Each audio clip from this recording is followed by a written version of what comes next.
again, I started at Everyday Democracy about 8 years ago. A friend of mine, who I'll introduce a little bit later, was like, "Hey, I know you're looking for work. Would you be interested in this?" So I applied for the position, got called back for an interview. Oh, by the way, I get to work for Carolyn Abdullah, who's just up here, which I love to do. Like, this is, I cannot tell you how it feels being a black man and when you walk into the office and your supervisor's wearing a head wrap. There's something about that. There's something real about that, right? But with that being said, after I started working at the organization for a little while, I remember, I was meeting everybody and I couldn't remember everyone's name, etc. But there was this white lady who always came in and she was really happy all of the time. And I would just think to myself, like, hey, how you doing? I'm Gaskin New here. And she was like, oh, yeah, I'm Martha. I'm the executive director. And it took me a moment to, like, understand that she wasn't joking, because how many executive directors do you meet who walk in the office happy? And that was her on a regular basis. Working with Martha has been a pleasure, great learning opportunity, and I am very happy that she grew up, super country. She knows what Scrapple is. And to my country folks who are in the house who grew up on Scrapple, woo woo. Um, but, again, to relatability, that's who I get to work with as my executive director. She has been a tremendous blessing, not just to me, to the organization, to Connecticut, to the country, right? So I would like all of us to put our hands together and welcome the woman of the evening. This is Martha McCoy. Please come up, and at the same time, would like to welcome Miles to come back up as well.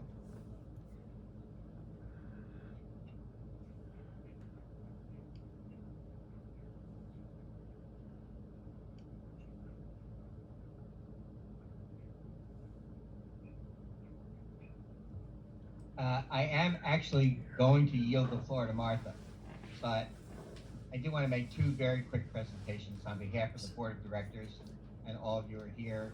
I know Ted and Archon, it was great to have you with us as well. Of all the board members who are here, but Martha, we have two gifts for you from the board.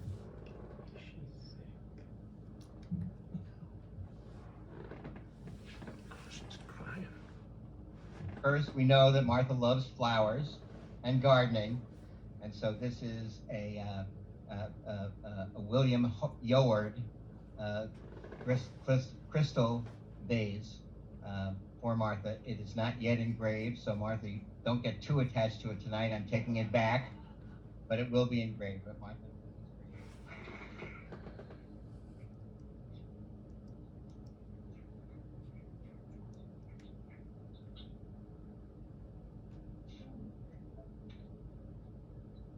yeah, don't drop it.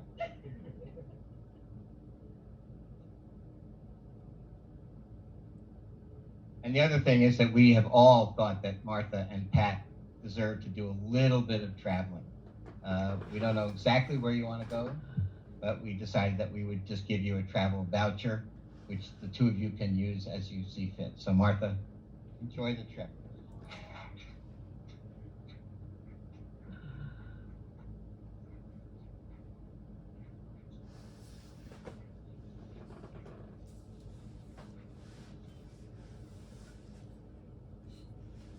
Wow. My heart is full, very full at this moment. A dear friend, a couple of dear friends yesterday advised me that what I should be doing today is just soaking in, breathing in the love and the light that's coming from all the wonderful people in my life. And that's what I've been doing. And I just cannot say how much gratitude I have in my heart for the board, previous board members, current staff, previous staff members, my friends and colleagues, my mentors from the past who still mentor me, my family who loves me, the community partners, both here in Hartford and in Connecticut and around the country, our anchor partners, around the country, our whole network. I mean, it's just been an incredible journey, a really incredible journey. So all I can say is, from the bottom of my heart, thank you. Thank you for being on this journey with me. It has just been the journey of a lifetime. I never imagined I would have the opportunity to lead an organization like Everyday Democracy and to work with people like you and people who are visiting with us online here. You know, I feel the community that's surrounding us, not just in this room, but virtually. And you know, this has been a journey, a real journey toward creating a multiracial democracy that is grounded in authentic relationships and power sharing and spaces where people can experience their humanity and share those spaces to create something that is beautiful. And our country is in such dire need of that right now. And there's so much work to do. And I'm not leaving this work. I realized it was time for me to no longer lead the organization Everyday Democracy, but I am just so excited to see the potential of where Everyday Democracy can go next, because the foundation that you all and we together have laid has been just incredible.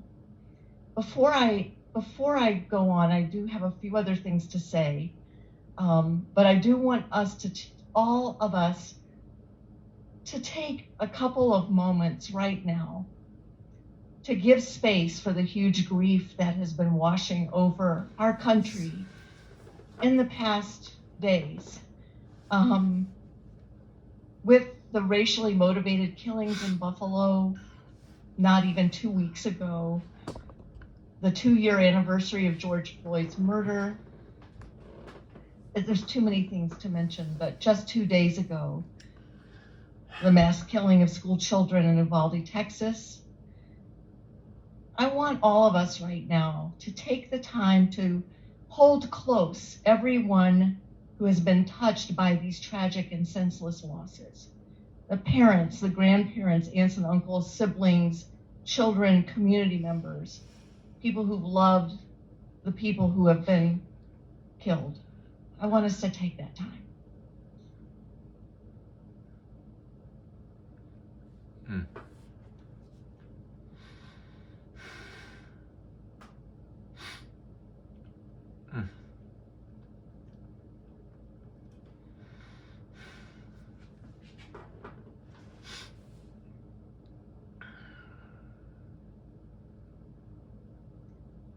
In the weeks after Sandy Hook, after the mass killing at Sandy Hook, we worked with the Secretary of the State's office and our civic health partners to convene a town hall meeting at the old State House.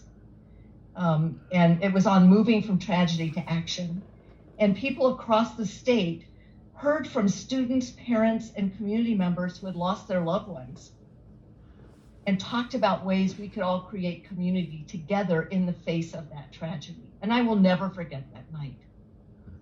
And I will never forget the words of Nelba Marquez Green, who talked to us about her daughter, Anna Grace, who had just been killed a few weeks before. And what Nelba said has always stuck with me. She told the story of how Anna Grace had climbed into bed with her. Anna Grace was only 6. Had climbed into bed with her the morning before and said, "Mommy, you look stressed. Is it something at work?" And Nelba said, "Yes, it is." And she said, "Mommy, don't let them take your joy." And that has always stuck with me, because there are so many ways those words resonate with us at this moment in our history. We have to keep hope. We have to, in the face of the urgency, we have to keep our joy and connection. We have to keep our hope. And at Everyday Democracy, we are keeping our eyes fixed on a democracy that values the voice and participation of all people, that values racial justice, and where public institutions are accountable to everyone, and particularly to the people who are most affected by the issues. So we see those needs for the places for democracy to take root, and we are so honored to work with people across the country who are creating those spaces. So throughout the years, and it's been many, and it's been a few, Carolyn, as you had said, it's been a few years, a few more than 10. Sometimes it would get hard, or you would spend time in communities where the problems were just so pressing and the solution seemed so far away and so long term that it could get difficult. But for me, the remedy was always going on the road.